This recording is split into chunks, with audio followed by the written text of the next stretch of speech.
The thing too is I can guarantee you get so much advice from people who are even like, I'm compelled to say, Marco, this is what you should do, or Marco, this is what's going to happen for you, or this is what you're going to find out. But then I stop myself and realize your experience is going to be very different than the way my experience was. We have a 10-year gap. That's a decade is a giant amount of time. And I can give you one thing with certainty, which is your life 10 years from now is going to be very, very different from your life right now. Things you never could have expected are going to come to fruition. Many of the things that you did expect are going to come to fruition, maybe even happen much sooner than you expected.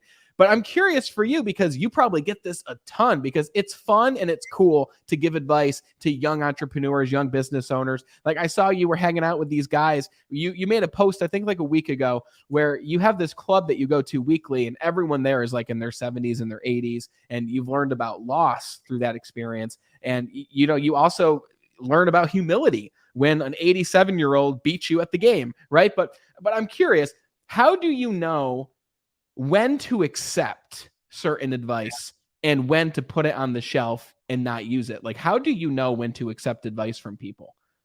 I think it's just segregating, not only based on, like, there could be a billionaire that gives me advice, right? But I also look at values, I look at morals, I look at family situation. For me, even like someone like Elon Musk, right? People idolize him, but he's been married, I don't know, like 7 times and divorced. He doesn't know his kids. And Mm. so for me, it comes back to also like those things make a real significant difference in terms of how I receive your information. I'll always take it, but whether I take it to heart and I actually am affected by it, well, that's totally different. And so I like to just segregate those in my mind. And I know the people, friends and family and advisors who I take really seriously. And I'm like writing down on my journal and saying, I need to go reflect on these and I need to go get feedback and analyze them. And then other times where it's like, that's a great perspective. I respect you. But I'm probably not going to implement that in my life. Yes. And like you said, you take the advice, you're gracious for it. Like, hey, thanks so much for that. I really appreciate it. But you don't need to tell that person whether you're going to apply it or not, right? Unless you are going to apply it. And then you can say, hey, is it okay if I keep you updated with how I apply this, how I execute on it? Can you continue to give me feedback? Like, especially from someone that you really respect. But if Yeah. someone's giving me advice, like the Elon Musk example, I think that's something that not a lot of people say, but it's so true.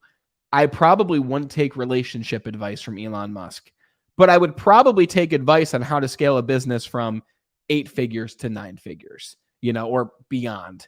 But I wouldn't take relationship advice. So look at the source, right? Consider the source and determine whether this information is actually going to be what you need at this moment in your life right now. Absolutely. And even, not to criticize Elon Musk, but like even business advice, because you don't know what he's had to sacrifice to get his businesses to a certain place. And unfortunately, I might not be willing to he might give me the best advice. But if I know where it's leading to from a time and capacity and energy and health place, I'm not willing to do that. And so, even as I was saying before, even if it's from billionaires or even if it's from the best business coach or expert, still I analyze their whole life and their whole, like, just analyze themselves as people.